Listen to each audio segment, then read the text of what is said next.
In March 2019, Police Inspector Michael Smith retired from the Jamaica Constabulary Force after 36 years of service. According to most of his co-workers, he's a hard-working and diligent man.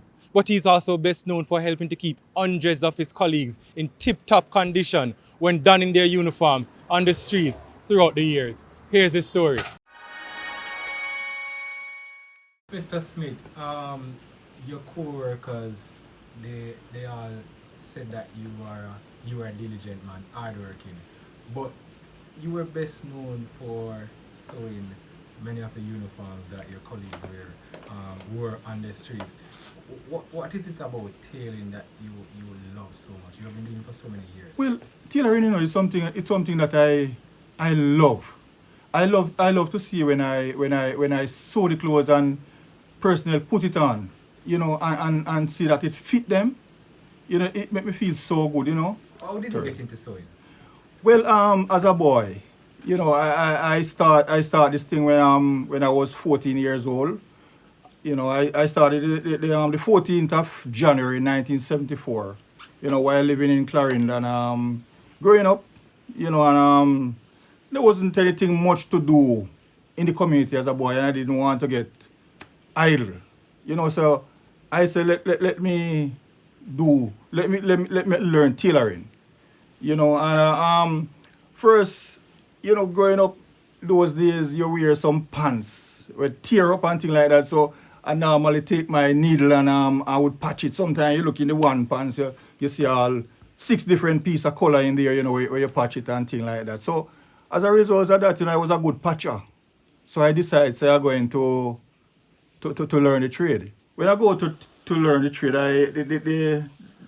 the gentleman charged me $20, and to tell you the God truth, I couldn't find the $20, But I learned trade and work back with him. Him get more than that out of me, and I appreciate it so much that him teach me still without that $20. Where did you learn trade? Right in Clarendon, there's a community named Rosehill.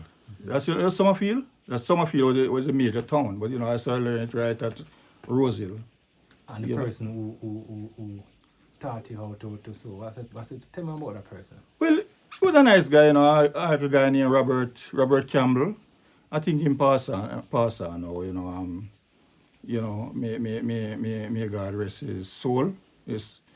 He was a nice guy, and we get on nice, But as you go on, things change and the area gets slow. So, I decided say I'm going to leave and come town, and see what I can find, So after I get into town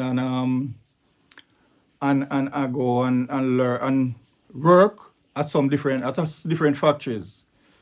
So whilst there, I decided to do the police exam. So I do the police exam on the 6th of August. The 6th of August, 1980, I was successful. But I never trained, and I never went to training school until the 17th of January, 1983, Some nice years of it up and down, and so on. So things changed for me over the years. How did you came about? Tell me how you came about start making the khaki uniforms and such for the... Well, these things. I have an officer friend. He was inspector there named Kenneth Wright. And Kenneth decides, Mikey, you officer uniform, I know you can do it, And him give me one of those old uniform. How him know? Well, him see me sew. Me normally sew a lot of clothes for him, like pants. I used to sew a lot of shirts as well too. And I sew a lot of pants for him and the officers. So him say, yes man, you can do it. So from there coming he's the one who teach me to sew these uniforms, although him couldn't sew though, but him say you can do it. And he said take this one and go with it and pull it up. So me come and pull it up and from there me start to sew the uniform. So Inspector Speak, do you only sew uniform for cops? Yes, I would say that. Because as you look there, you can see the khaki. Then even the white one is police uniform as well, the tunic. you know. But as those suit, I make normal dress suit as well. And if police, I will sew for a policeman, wife, girlfriend, or a police woman, husband, or so. What are some of the reactions you get from your colleagues when you see their uniforms?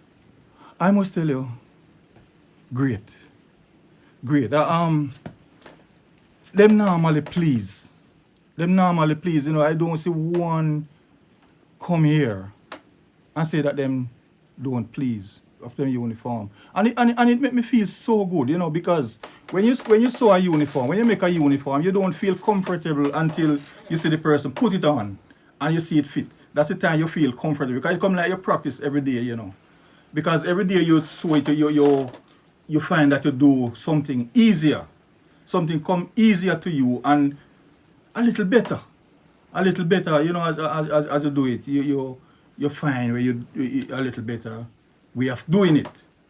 But not, I can't find that easy way or a quicker way to sew them because doing one of those top alone, you know, just one of the top, you know, like it cut already, and just to sit there and sew, you can't do it underneath 4.5 hours, just the top alone. Because you see the crown flap, it's technical. Yes, yeah, it's technical, man. That's why you don't have a lot of people who make those uniforms. After 30 years doing this, why do you continue to sew? What keeps you going? It's love, you know, and I give God thanks for strength. You know, I give thanks for strength that I find that I can keep going. You know, because when I was going to retire, I said that I'm going home and I'm going to work and rest. It's like a singing a song, you know. I'm going to go home and I'm going to work and rest. It means that so I sew and get tired. I go and lay down. Because my bed nearby, you know, my bedroom is just there. You know, so when I get tired, I take a little rest. I mean, I sleep, but if you take a 5, you know, you feel different when you get up again, you know. You know, so I give thanks, man. Do you have anyone else working with? Sometimes I have a person come and do some handwork, you know, but because these uniforms so technical, you can't give it to anybody to sew, you know, but from getting somebody to do some handwork help you quite nicely because after you sew them and if you go back and handwork them, that's another length of time. Any famous scarves you have sewed for over the years? To name people is a hard thing, you know. But I have a lot of customers. They come from all over. Even Montego Bay, I have customer leave from come here. I know some of them don't mind me call them name neither because you have superintendent daily. Him just left gone take up position down by St. Elizabeth.